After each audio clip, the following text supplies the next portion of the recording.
365 promesas. 365 razones para creer que Dios nunca falla. Las hojas caen, bailan sin control. Mi suspiro rompe el silencio, buscando un rayo de sol.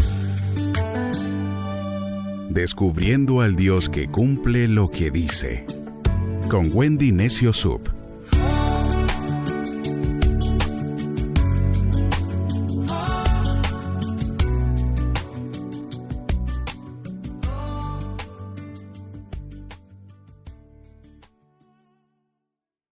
...22 de enero... promesa 22... Mateo, capítulo 14, verso 27, dice: ten ánimo, yo estoy aquí. Pero quien está hablando en este momento es Jesús. Algo que me llama profundamente la atención es que la Biblia dice: Jesús inmediatamente habló. No se demoró, él habló inmediatamente. Porque cuando el miedo comienza a hablar en tu vida, Jesús también habla de forma inmediata. El miedo aparece y no porque es inofensivo. La primera vez que en la Biblia se le menciona al miedo no es en una tormenta, sino en el Edén. En Génesis capítulo 3, verso 10, es la primera parte en la que en la Biblia se menciona el miedo. Dice: tuve miedo porque estaba desnudo y me escondí. Y aquí nos hablan de Adán. El miedo nace cuando se rompe la comunión con Dios. Antes del pecado, Adán caminaba con Dios y lo hacía sin temor.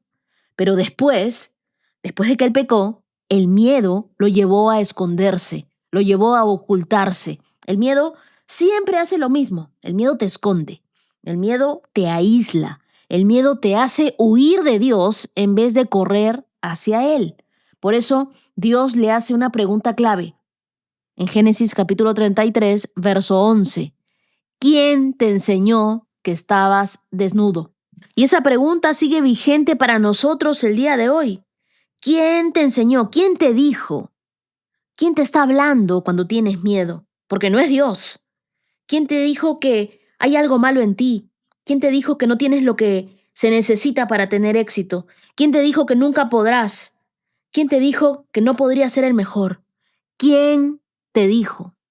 Y luego todo el año 2025 yo me he encargado de contar en la Biblia cuántas veces dice la Biblia: no temas, no tengas miedo. Este no es solo un consejo, es un patrón divino. Yo en algún momento me equivoqué como muchos y escuché que alguien decía que había 365 veces en la Biblia que decían no temas, pero no hay 365 veces. Yo he contado la Biblia y hemos leído la Biblia de tapa a tapa del 1 de enero al 31 de diciembre y he contado 120 veces que la Biblia dice no temas. A lo largo de toda la Escritura, Dios repite una frase de manera insistente: no temas. Y no porque el peligro no exista, sino porque Él está presente. No hay por qué tener temor. Desde Génesis hasta Apocalipsis, Dios nos dice: no tengas miedo en momentos críticos. No tengas miedo cuando alguien va a dar un paso nuevo, va a abrir un emprendimiento, va a abrir una empresa. No tengas miedo. No tengas miedo cuando venga la escasez a tu vida, porque Dios continuará siendo tu proveedor. No tengas miedo cuando haya un rumor de una guerra, cuando te sientas vulnerable, no sepas qué hacer. No tengas miedo. No tengas miedo cuando veas que va a venir un exilio. No tengas miedo. No tengas miedo en el momento del duelo. No tengas miedo. Cuando hay un llamado especial de parte de Dios para ti, no tengas miedo. El miedo no se vence negándolo. El miedo se vence escuchando otra voz. No escuches la voz del miedo. Escucha la voz de Dios. El libro de Mateo, en el capítulo 14, Dios les da esta hermosa promesa a los discípulos, pero cuando ellos estaban pasando por un proceso de pánico, los discípulos estaban obedeciendo a Jesús, ellos estaban cansados, estaban en la noche, estaban en medio del viento que era contrario, y entonces Jesús se acerca caminando sobre el agua. Pero la Biblia dice que ellos no lo reconocen. En el verso 26, cuando lo vieron caminar sobre el agua, ellos quedaron aterrados y dijeron: es un fantasma. Gritaron Y la Biblia dice, llenos de miedo. Y aquí va la promesa. Jesús habló de inmediato. No tengan miedo, tengan ánimo, yo estoy aquí. Y esto es clave. Jesús no calmó primero la tormenta. Él primero habló.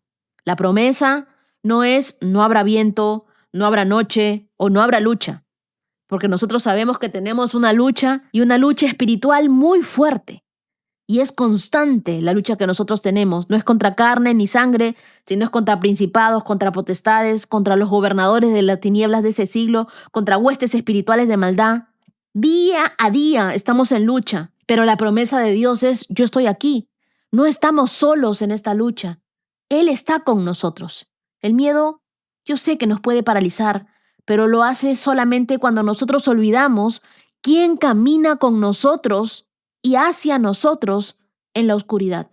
No te olvides de que Jesús está contigo. Él te dice, yo estoy aquí. El miedo no puede ser más grande que tu fe en el Señor y que su voz hablando a tu vida. Así que ponte a pensar. Pablo es clarísimo con Timoteo cuando le dice en 2 de Timoteo capítulo 1, verso 7, Dios no te ha dado un espíritu de temor, sino de poder, de amor y de dominio propio. El miedo no viene de Dios. El miedo no es espiritual. El miedo no es profético.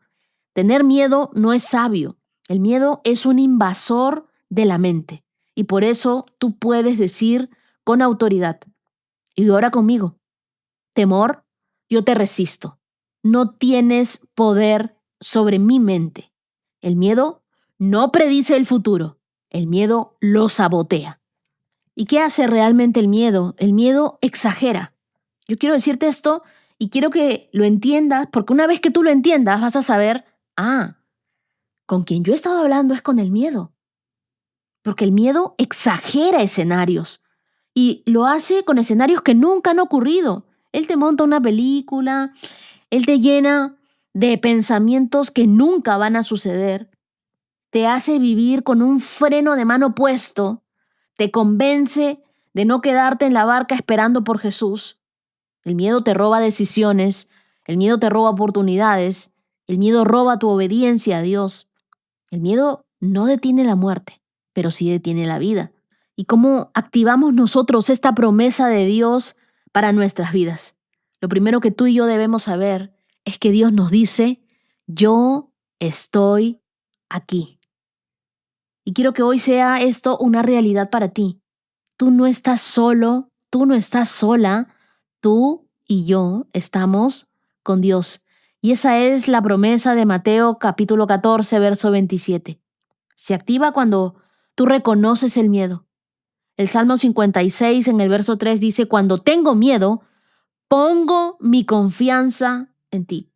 Porque van a haber momentos donde vamos a tener miedo y no hay que engañarnos.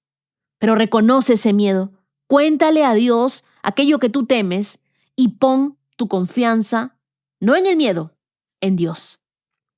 Cambia la voz que tú estás escuchando, porque el miedo grita, la fe nos habla, la fe susurra. Mis queridos amigos, la paz no viene cuando todo se ordena afuera, sino cuando Dios ordena tu interior. Cuando tú das el siguiente paso, aunque todo tiemble, porque Pedro se hunde, pero no se pierde, porque Jesús ya estaba allí. ¿Te diste cuenta? Que en el momento en el que él se hundía y que pensaba que nadie lo iba a agarrar, Jesús ya estaba ahí. El milagro no es que Pedro caminó sobre el agua. El milagro es que Jesús no lo dejó hundirse. Y es lo mismo que va a suceder contigo y conmigo. Cuando nosotros ponemos nuestra confianza en Dios, Jesús no deja que nosotros nos hundamos. Así que si hoy el miedo te dice, tú no puedes, responde con esta promesa. Yo tengo ánimo porque yo sé que Dios está aquí. Si el miedo te invita a esconderte, recuerda, Dios se acerca y Dios no se aleja de mí. Él está aquí conmigo. Si tú sientes que el miedo te paraliza, quiero que sepas que no caminas solo, Dios está contigo. No tengas temor a recibir malas noticias, porque Dios estará contigo cuando tú recibas esos resultados. ¿Qué miedo está gobernando hoy tus decisiones? ¿Qué harías distinto si creyeras que realmente Dios está aquí contigo? Respóndeme a esas preguntas. Y hay un miedo del que casi no se habla, porque no se nota por fuera. Y no es miedo a fallar, es miedo a no ser suficiente. Yo lo conocí cuando supe que alguien dijo, ella no. No me lo dijeron en mi cara, pero llegó a mí. Y aunque fue solo una frase, se me quedó dando vueltas en la cabeza. Lo más peligroso del miedo no es lo que pasa afuera, es lo que empieza a pasar adentro. Esa frase comenzó a convertirse en una voz que me decía, no eres la indicada, no das la talla, a otros sí, pero a ti no. Y sabes qué, el rechazo no siempre te detiene por las puertas que te cierran afuera, sino por lo que te abre adentro. La duda comienza a ser sembrada y voces dentro de ti comienzan a hablar. Nadie me estaba atacando, pero yo empecé a cuestionarme. No dejé de avanzar, pero avancé con una carga. Sonreía, servía, hacía lo que tenía que hacer, pero por dentro estaba tratando de probar algo. Y el miedo a no ser suficiente se mete en tu mente y es desgastante. Te hace vivir explicándote, justificándote, comparándote, hasta que conocí a Jesús. Y Jesús dijo, ella sí. Así que no me importa tanto quién dijo que no, sino la voz de Jesús que dijo, ten ánimo, yo estoy aquí. Él no me dijo, demuestra que sí eres suficiente. No me dijo, convéncelos. No me dijo, pruébalo. Jesús solo dijo, yo estoy aquí. Y eso cambió toda la historia. La presencia de Dios no viene a confirmar opiniones humanas, viene a sanar tu identidad herida. Y allí yo entendí algo que me liberó. El rechazo de alguien no es el diagnóstico de Dios. Que alguien diga, ella no, no significa que Dios diga no. Muchas veces Dios está diciendo sí, pero está sanando primero lo que el rechazo dejó. Y sabes, ese día dejé de preguntarme si era suficiente y empecé a descansar en algo más profundo.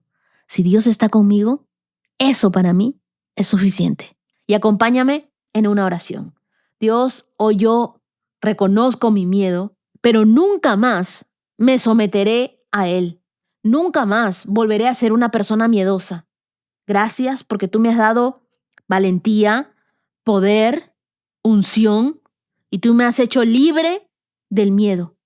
Yo hoy soy libre del miedo porque tengo tu presencia en mi vida. Hoy yo recibo esta promesa, Dios. Tú estás aquí. Tú estás allí con cada persona que está orando hoy conmigo y los estás haciendo libres del miedo a emprender, del miedo a hablar en público, del miedo a quedarse solos, del miedo a formar algo grande, del miedo al llamado, del miedo a las personas, del miedo a volver a amar. Ordena nuestra mente, Dios. Fortalece nuestro corazón. Del miedo a una enfermedad. Llévate todo temor, llévate todo miedo y ayúdanos a caminar confiados, seguros, escuchando tu voz, sabiendo de que tú hablas de inmediato a nuestras circunstancias y las calmas. Dios, yo te pido que traigas de tu paz, que se vaya todo temor de nuestras vidas. Oramos en el nombre de Jesús. Amén. Las lecturas para el día de hoy las encontramos en Génesis, capítulo 44 y capítulo 45 hasta el verso 28. Mateo, capítulo 14, versos del 13 al 36. Salmos, capítulo 18, versos del 37 al 50.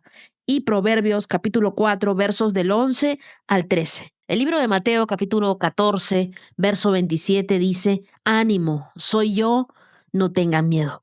Hoy recordaremos que aunque las tormentas parezcan fuertes y los vientos te hagan tambalear, Jesús siempre se acerca para calmar tu corazón. Él es el Dios que camina contigo sobre las aguas, el que te da las fuerzas para seguir adelante. Así que no te rindas, porque cada día de lectura es un paso firme hacia el propósito que Dios tiene para ti. Oremos. Señor, en medio de mis tormentas, ayúdame a mantener mis ojos puestos en ti. Dame la fe para caminar sobre las aguas, para confiar que tú tienes el control. Dame la mano, Señor, para que yo pueda tomarla y saber que estoy segura, Renueva mis fuerzas para no abandonar este compromiso de leer tu palabra. Hazme amar la Biblia, hazme amar cada lectura. Enamórame de ti, Señor. Ayúdame a buscarte cada día. Sé mi paz, mi guía, mi refugio. Gracias porque nunca nos dejas solos. Oramos en el nombre de Jesús. Amén. Comenzamos. Génesis capítulo 44, verso 1. Cuando los hermanos estuvieron listos para marcharse, José dio las siguientes instrucciones al administrador del palacio. Llena sus copas con todo el grano que puedan llevar y ponga el dinero nuevamente en su costal. Luego, pon mi copa personal de plata en la abertura del costal del menor de los hermanos, junto con el dinero de su grano.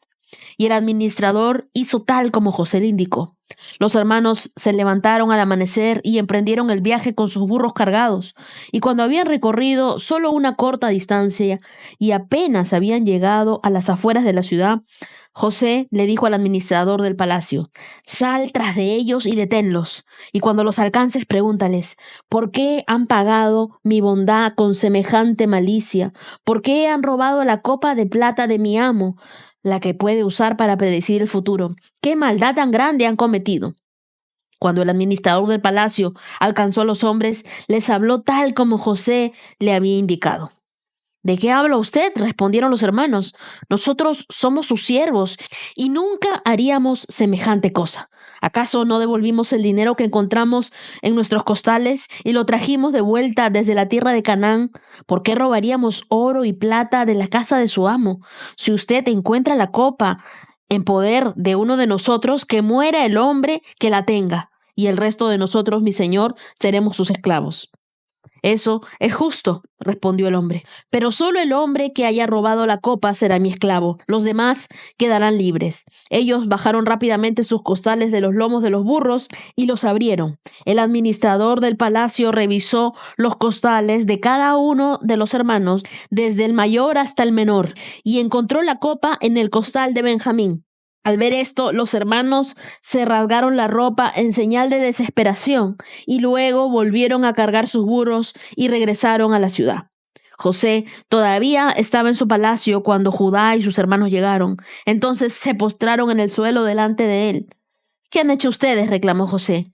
«¿No saben que un hombre como yo puede predecir el futuro?». «Oh, mi señor», contestó Judá, «¿qué podemos responderle? ¿Cómo podemos explicar esto? ¿Cómo podemos probar nuestra inocencia? Dios nos está castigando por nuestros pecados. Mi señor, todos hemos regresado para ser sus esclavos, todos nosotros, y no solo nuestro hermano que tenía la copa en su costal». «No», dijo José, «yo jamás haría algo así. Solo el hombre que robó la copa será mi esclavo. Los demás pueden volver en paz a la casa de su padre». Entonces Judá dio un paso adelante y dijo: «Por favor, señor, permita que su siervo le hable tan solo unas palabras.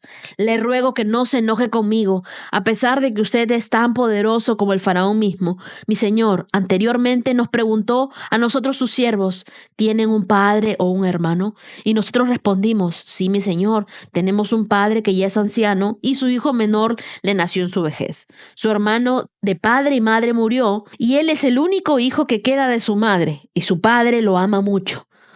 Usted nos dijo: tráiganlo aquí para que yo lo vea con mis propios ojos. Pero nosotros le dijimos a usted: señor, el muchacho no puede dejar a su padre porque su padre moriría. Pero usted nos dijo: a menos de que su hermano no venga con ustedes, nunca más volverán a ver mi rostro. Entonces regresamos a la casa de su siervo, nuestro padre, y le dijimos lo que usted nos había dicho. Tiempo después, cuando él nos dijo que regresáramos y compráramos más alimentos, le respondimos: no podemos ir a menos de que nos permitas que nuestro hermano menor nos acompañe. Nunca llegaremos a ver el rostro del hombre a menos que nuestro hermano menor esté con nosotros. Entonces mi padre nos dijo: como ya saben, mi esposa tuvo 2 hijos y uno de ellos se fue y nunca más regresó. Sin duda fue despedazado por algún animal salvaje y no he vuelto a verlo. Si ahora alejan de mí a su hermano y él sufre algún daño, ustedes mandarán a la tumba a este hombre entristecido y canoso. Ahora, mi señor, no puedo regresar a la casa de mi padre sin el muchacho. La vida de nuestro padre está ligada a la vida del muchacho. Si nuestro padre ve que el muchacho no está con nosotros, morirá. Nosotros, sus siervos, ciertamente seremos responsables de haber enviado a la tumba a ese hombre entristecido y canoso. Mi señor, yo le garanticé a mi padre que me haría cargo del muchacho.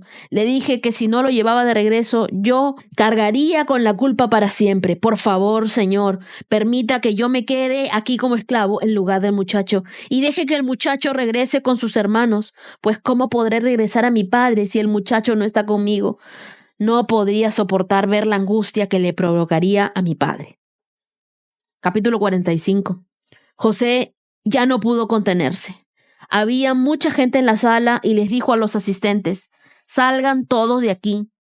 Así que estuvo a solas con sus hermanos en el momento de decirles quién era. Entonces perdió el control y se echó a llorar. Lloraba con tanta fuerza que los egipcios podían oírlo y la noticia pronto llegó hasta el palacio del faraón.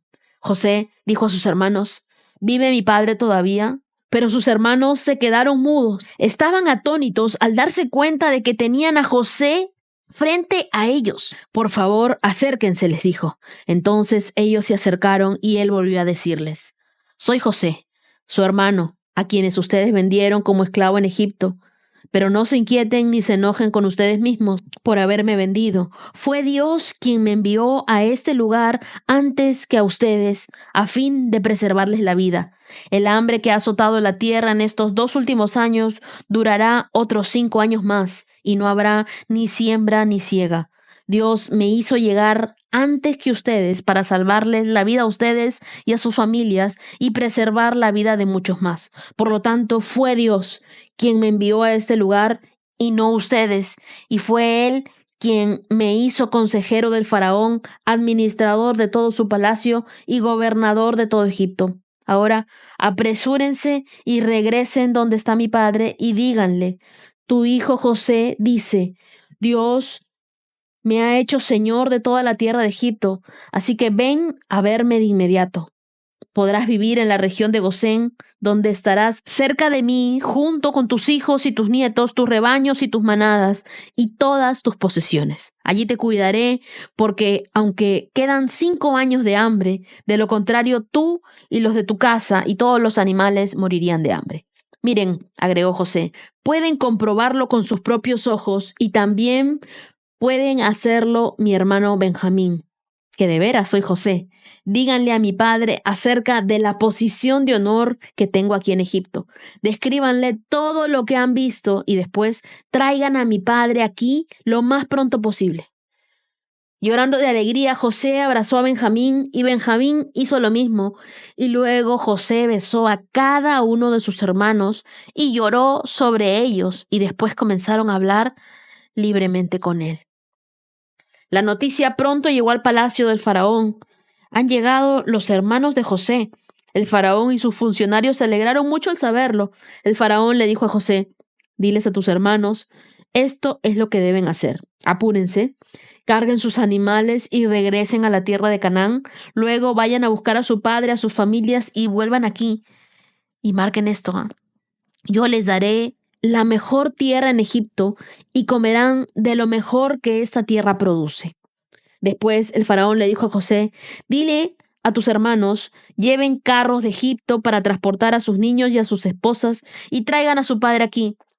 Y marca esto, 20. No se preocupen por sus bienes personales, pues lo mejor de la tierra de Egipto será para ustedes. Así que los hijos de Jacob hicieron lo que se les dijo, y José proporcionó carros tal como el faraón había ordenado, y les dio provisiones para el viaje. A cada uno de ellos le dio ropa nueva, pero a Benjamín le dio 5 mudas de ropa y 300 monedas de plata. También le envió a su padre 10 burros cargados con los mejores productos de Egipto y 10 burras cargadas con grano, pan y otras provisiones que necesitaría para el viaje. Entonces José despidió a sus hermanos y cuando se iban les dijo: no se peleen por todo esto en el camino. Y ellos salieron de Egipto y regresaron donde vivía su padre Jacob en la tierra de Canaán. José todavía vive, le dijeron a su padre, y es gobernador de toda la tierra de Egipto. Jacob se quedó atónito al oír la noticia, no podía creerlo. Sin embargo, cuando le repitieron todo lo que José les había dicho y cuando envió carros que había enviado para llevarlo, su alma se reanimó. Entonces Jacob exclamó: debe ser verdad, mi hijo José está vivo y tengo que ir a verlo antes de morir. Vemos aquí entonces que José pone a prueba a sus hermanos para medir si su arrepentimiento había transformado sus corazones. La copa de plata era un símbolo de autoridad y era la que habían escondido en el costal de Benjamín. Entonces José reconoce que sus hermanos lo traicionaron, pero que Dios tenía un propósito mayor en sus sufrimientos. En el verso 8 vemos que José tuvo muchas razones para guardar rencor contra sus hermanos, pero él eligió el camino de perdón. Y quizá tú hoy tienes muchas razones para guardar rencor por lo que te hicieron, pero siempre el perdón es la mejor elección. El perdón no se trata de minimizar el dolor, sino de maximizar la gracia de Dios en nuestras vidas y permitirle a Dios que sane nuestras heridas. El perdón siempre cuesta algo, pero no perdonar cuesta mucho más. En los versos del 16 al 34 de Génesis 44, vemos que fue Judá quien convenció a los hermanos de vender a José como esclavo y luego le mintió a Jacob con lo que había sucedido con José, que se lo había devorado un animal. Pero ahora era este mismo Judá el que estaba dispuesto a convertirse en esclavo para salvar al hijo favorito de Jacob. ¿Qué me enseña esto? Que cuando estés a punto de perder la esperanza en ti mismo o en otra persona, recuerdes que Dios puede lograr un gran cambio, aún en la persona más egoísta. Judá imploró misericordia y también fue el primero en tomar el castigo que era de Benjamín. Pero vemos en Génesis 45:2 cómo Dios no solo restaura lo que había perdido José, sino que también le da la oportunidad de sanar y de ser un canal de bendición para quienes lo hirieron. Y es que las acciones humanas no determinan el plan que Dios tiene para nuestras vidas. Cuando intenten hacerte mal, acuérdate de José y acuérdate de la soberanía de Dios. José, en Génesis 45:4 les dice: yo soy su hermano a quienes ustedes vendieron como esclavo, pero no se inquieten ni se enojen con ustedes mismos por haberme vendido. Fue Dios quien me envió a este lugar antes que ustedes a fin de preservarles la vida. El perdón no cambia lo que pasó. José recordaba todo lo que le habían hecho los hermanos, pero sí cambia algo: cómo te afecta. Cómo te afecta en adelante. Y esa es la llave para desbloquear el propósito de Dios en medio del dolor: perdonar. ¿Qué necesitas tú entregar a Dios para permitir que su gracia transforme tu dolor en propósito? En los versos del 17 al 20 vemos cómo a José lo rechazaron, lo raptaron, lo esclavizaron, lo encarcelaron. Y a pesar de que sus hermanos le fueron infieles, él los perdonó bondadosamente y compartió su prosperidad. Yo no sé si hubiera estado en el mismo caso de José, si hubiera actuado de la misma manera. Pero perdonar significa amar. A pesar de no olvidar, es dejar de lado el derecho de vengarnos y entregarle a Dios todo. Es que el perdón es restituidor. El perdón siempre logra hacer algo en nuestras vidas que cambia todas las circunstancias. ¿Y qué sucedió?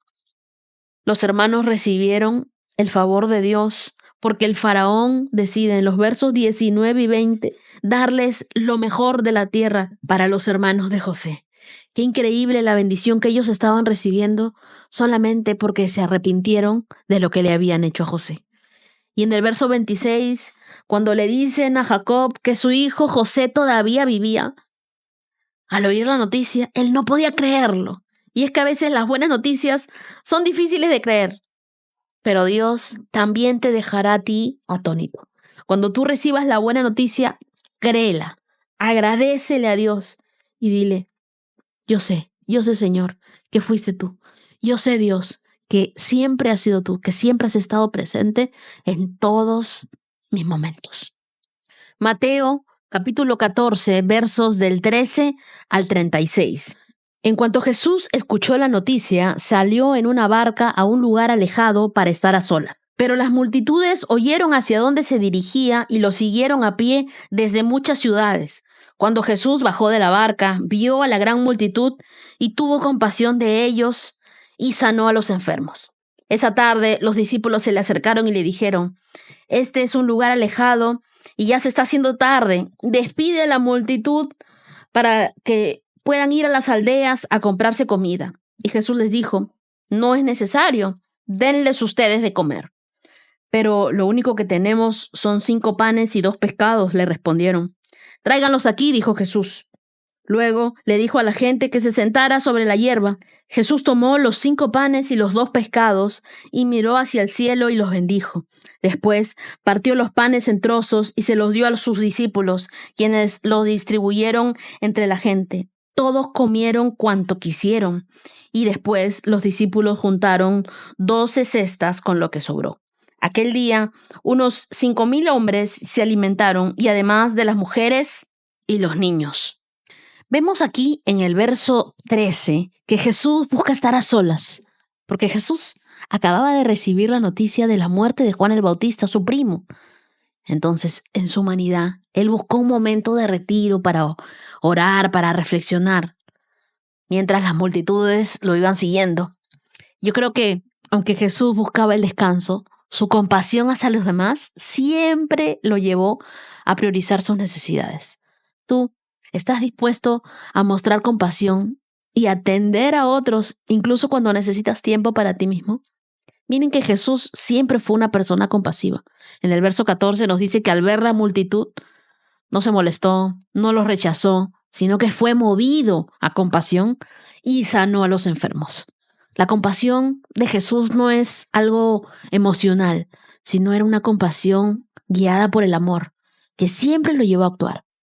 Y me encanta en los versos 15 y 16 cómo desafía a los discípulos y les dice, denles ustedes de comer. Jesús no les preguntó cuánto tenían, sino qué estaban dispuestos a entregar. El mayor milagro ocurre cuando nosotros confiamos en la capacidad de Dios y no en la nuestra. Si nosotros miráramos nuestra cuenta de banco para la cantidad que tenemos que pagar, a veces uno dice, no la voy a hacer. Pero confío en que Dios me va a ayudar. Confío en que Dios es mi proveedor. Entonces, con esto Jesús nos enseña que la solución a nuestras necesidades comienza con nuestra disposición de corazón. ¿Cuánto entregas? ¿Cuánto le das? Aquí un niño entregó 5 panes y 2 pescados. Cuando tú entregas lo poco que tienes a Dios, Él lo bendice, lo multiplica y usa eso para cumplir sus propósitos. ¿Cómo puedes permitir entonces que Dios use tus recursos, aunque parezcan insuficientes? Los discípulos le comienzan a decir, bueno, lo único que tenemos es esto. Ellos ofrecían lo poco que tenían. Los discípulos estaban solamente dispuestos a dar esos 5 panes, esos 2 peces, pero Jesús los toma para realizar el milagro. ¿Qué quiero decirte con esto? Que lo que parece pequeño en nuestras manos es más que suficiente cuando nosotros se lo entregamos a Dios. Entonces, ¿qué estás dispuesto a entregarle a Dios para que Él lo multiplique? Porque en los versos 19 y 20 vemos cómo Jesús multiplica y suple para muchos. Jesús bendice los alimentos, los reparte a través de sus discípulos. Todos comen, pero sobra. Se dice que hubo 5,000 hombres, además de mujeres, de niños, y Jesús alimentó básicamente cerca de 10,000 o 15,000 personas. Entonces, este milagro muestra la abundancia de Dios, quien no solo suple nuestras necesidades, sino que hace las cosas de manera generosa. Dios no necesita que tú tengas mucho, solo necesita que tengas fe para darle lo que tienes. Así que confía que Dios puede suplir tus necesidades. Confía en que Dios te puede dar un nuevo trabajo. Confía en que tienes un milagro en tus manos. El milagro no está en lo que tienes, sino en lo que Dios puede hacer con ello. Dios usa lo poco para hacer mucho. Lo pequeño en nuestras manos se convierte en abundancia cuando se lo entregamos a Dios. Y Dios no solo provee, sino que su provisión siempre sobrepasa nuestras expectativas. Dios es un proveedor generoso y todo lo multiplica. Continuamos con la lectura. Verso 22 dice: inmediatamente después Jesús insistió en que los discípulos regresaran a la barca y cruzaran al otro lado del lago mientras él enviaba a la gente a casa. Después de despedir a la gente, subió a las colinas para orar a solas, y mientras estaba allí, cayó la noche. Mientras tanto, los discípulos se encontraban en problemas lejos de la tierra firme, ya que se había levantado un fuerte viento y luchaban contra grandes olas. A eso de las 3 de la madrugada, Jesús se acercó a ellos caminando sobre el agua. Cuando los discípulos lo vieron caminar sobre el agua, quedaron aterrados, llenos de miedo, y clamaron: «¡Es un fantasma!». Pero Jesús les habló de inmediato. «No tengan miedo», dijo.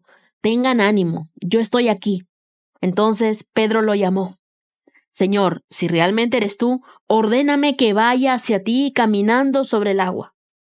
«Sí, ven», dijo Jesús. Entonces Pedro se levantó por el costado de la barca, caminó sobre el agua hacia Jesús, pero cuando vio el fuerte viento y las olas, se aterrorizó y comenzó a hundirse. «¡Sálvame, Señor!», gritó. De inmediato Jesús extendió la mano y lo agarró. «Tienes tan poca fe», le dijo Jesús. «¿Por qué dudaste de mí?». Cuando subieron de nuevo a la barca, el viento se detuvo. Entonces los discípulos lo adoraron. «De verdad eres el Hijo de Dios», exclamaron. Después de cruzar el lago, arribaron a Genesaret.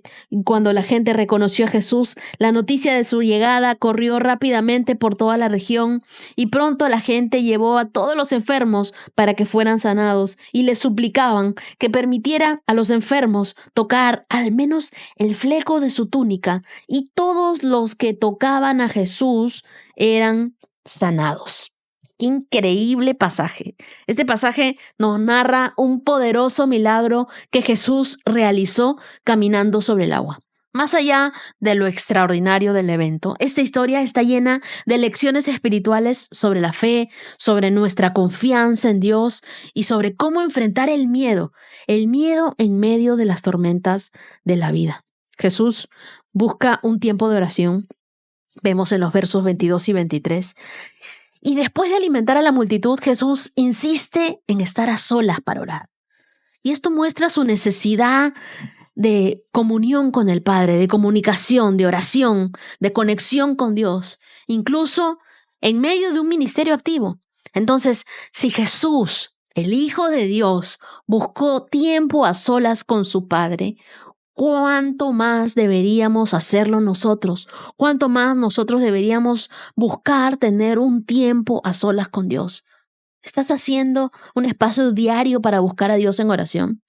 ¿Estás comprometiéndote verdaderamente a escuchar con el corazón estos mensajes? ¿A escuchar la Biblia? ¿A ver qué es lo que Dios tiene para decirte cada día? Esto no es solamente mío. Esto también te involucra a ti. Dios también te quiere hablar a ti de manera cercana cada vez que tú buscas conexión con Dios. Los discípulos enfrentaban una gran tormenta en los versos 24 y 25. Quiero que veas este gran mensaje porque en un momento Jesús, por su lado, él estaba orando tranquilo, en paz. Pero por otro lado, los discípulos estaban enfrentando una tormenta. Entonces Jesús se acerca a ellos de madrugada caminando sobre el agua.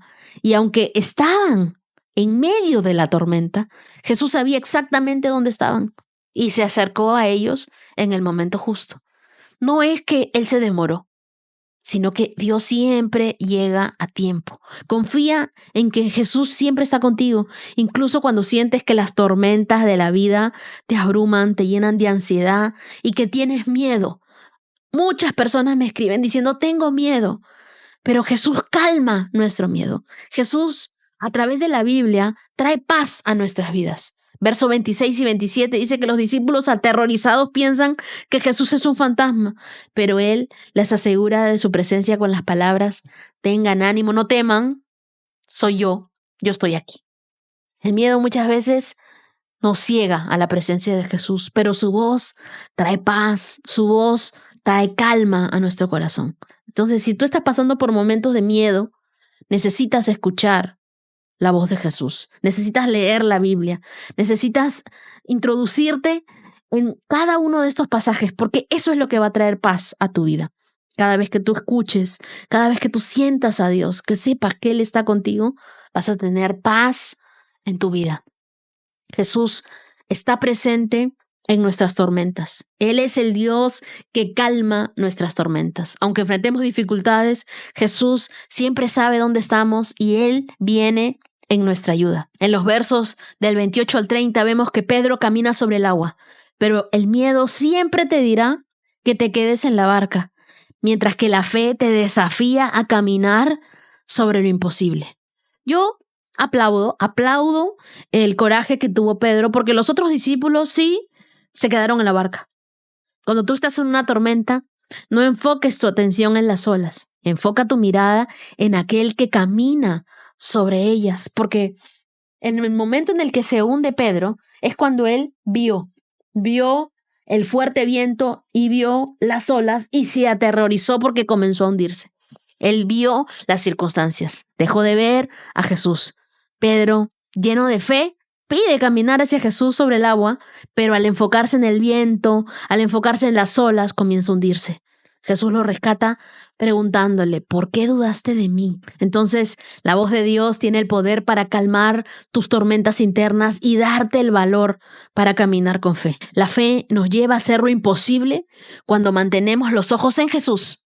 Sin embargo, la duda nos hunde.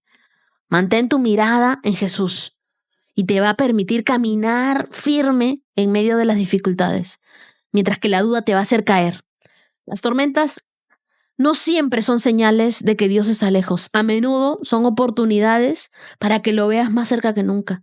Así que el milagro no es solo que Pedro caminó sobre el agua, sino que Jesús no lo dejó hundirse en la duda. ¿Qué cosas en tu vida hoy están distrayéndote de mirar a Jesús? El viento se calma y los discípulos comienzan a adorar en los versos 32 y 34.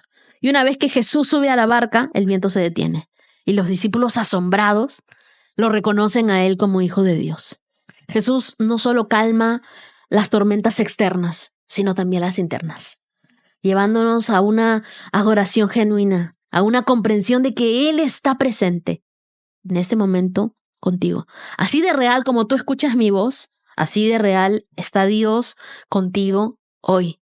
Y diciéndote, yo sé las tormentas que tú estás viviendo, yo conozco todas las cosas que tú estás pasando. No creas que yo no estoy mirando todo lo que tú pasas. Fija tu mirada en Jesús. Él te dice, yo estoy aquí. Yo nunca me he ido. Él camina contigo. Él extiende su mano para ti, para que no te hundas. Y Él te ayuda. Nuevamente te pone en la barca y te dice, no tengas miedo, yo estoy contigo. Salmos, capítulo 18, versos del 37 al 50. Perseguí a mis enemigos y los alcancé. No me detuve hasta verlos vencidos. Este verso hasta canción tiene. Los herí de muerte porque no pudieron levantarse. Cayeron debajo de mis pies. Me has armado de fuerza para la batalla. Has sometido a mis enemigos debajo de mis pies. Pusiste mi pie sobre su cuello. Destruí a los que me odiaban. Pidieron ayuda, pero nadie fue a rescatarlos. Hasta clamaron al Señor, pero Él se negó a responder. Los molí tan fino como el polvo que se lleva el viento. Los barrí a la cuneta como lodo. Me diste la victoria sobre los que me acusaban. Marca este verso 43. Me nombraste gobernante de las naciones. Ahora me sirve la gente que ni siquiera conozco. En cuanto oyen hablar de mí, se rinden. Naciones extranjeras se arrastran ante mí. Todos pierden el valor y salen temblando de sus fortalezas. Verso 46. El Señor vive. Alabanzas a mi roca. Exaltado sea el Dios de mi salvación. 47. Márcalo. Él es el Dios que da su merecido a los que me dañan. Él somete a las naciones bajo mi control y me rescata de mis enemigos. Tú me mantienes seguro, lejos del alcance de mis enemigos. Me salvas de adversarios violentos. Por eso, oh Señor, te alabaré entre las naciones. Cantaré alabanzas a tu nombre. Le das grandes victorias a tu rey. Le muestras el amor inagotable a tu ungido, a David y a todos sus descendientes para siempre. Ese Salmo 18 es hermoso. Y es que Dios no promete eliminar las adversidades de la vida, pero sí promete darnos las fuerzas para enfrentarlas. En el verso 37 nos dice: perseguí a mis enemigos y los alcancé y no me detuve hasta verlos vencidos. Y es que con Dios la victoria no es opcional, es inevitable. En el verso 39 dice: me has armado de fuerza para la batalla. Y es que Dios te equipa para enfrentar cualquier batalla con la que estés luchando el día de hoy. Algunos dicen: no, es que tú no conoces mis batallas. Yo no las conozco, pero Dios sí. Dios sí sabe con aquello que tú luchas y que no le has contado a nadie. Y Dios te equipa para que tú puedas vencer esa batalla. En el verso 43 dice: me diste victoria sobre los que me acusaban. Y es que David no solo experimenta la victoria, sino también toma la posición de liderazgo que Dios le da. Y es que Dios puede cambiar nuestras circunstancias y llevarnos a lugares de influencia donde su gloria se vea visible. Y por último, en los versos 46 y 47 vemos que primero es la adoración y luego es la victoria. ¿Tú quieres tener grandes victorias en tu vida? Bueno, primero alaba a Dios. Primero adora a Dios. Primero dale las gracias a Dios. Di: el Señor vive, Dios está conmigo, exaltado es el Dios de mi salvación. Y luego dice: Él le da el merecido a los que me dañan. Cuidadito el que se mete contigo, porque Dios le da su merecido. No te vengues, no tomes la justicia en tus manos, déjalo todo en las manos de Dios. Deja que Dios se encargue de darle su merecido a los que te dañan. Y tú, como dice el verso 49, vive agradecido. Dale las gracias a tu Dios, canta alabanzas, alaba, adora a Dios. Que ese sea siempre tu lema. Yo voy a estar agradecido con Dios. No me voy a vengar, voy a dejar todo en manos de Dios. Y por último, Proverbios 4, del 11 al 13, dice: te enseñaré los caminos de la sabiduría y te guiaré por sendas rectas. Cuando camines no te detendrán, cuando corras no tropezarás. Aférrate a mis instrucciones, no las dejes ir, cuídalas bien porque son la clave de la vida.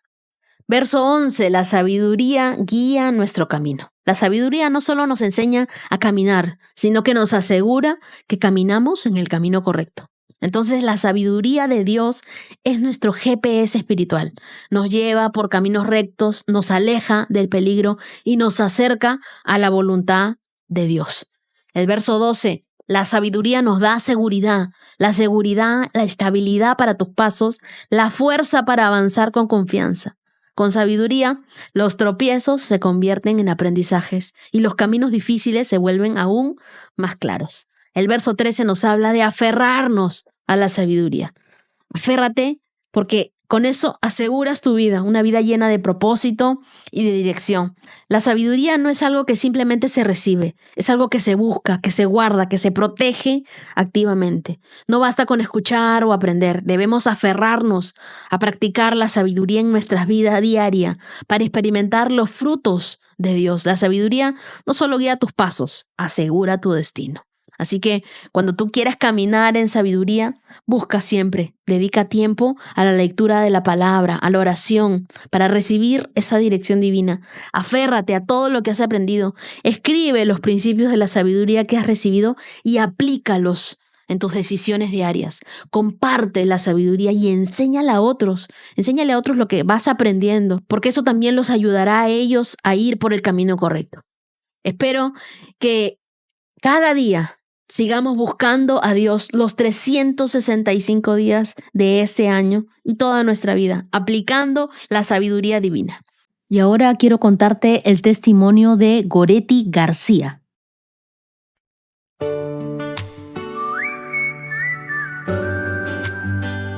Las hojas caen, bailan sin control.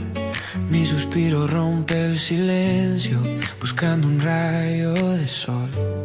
Dios, mi Salvador, Como el hijo pródigo regresó a la casa del padre, he tenido la oportunidad de hacerlo también este año. Dios es bueno, Dios me ha sanado, me ha libertado, pero sobre todo me ha restaurado. Gracias, Señor, por acercarte a mí cuando más te necesitaba. Veo tu promesa, promesa, promesa que fortalece. Oh, promesa, promesa, promesa que provee. Oh, promesa, promesa que protege. Hola Wendy hermosa, ¿cómo estás?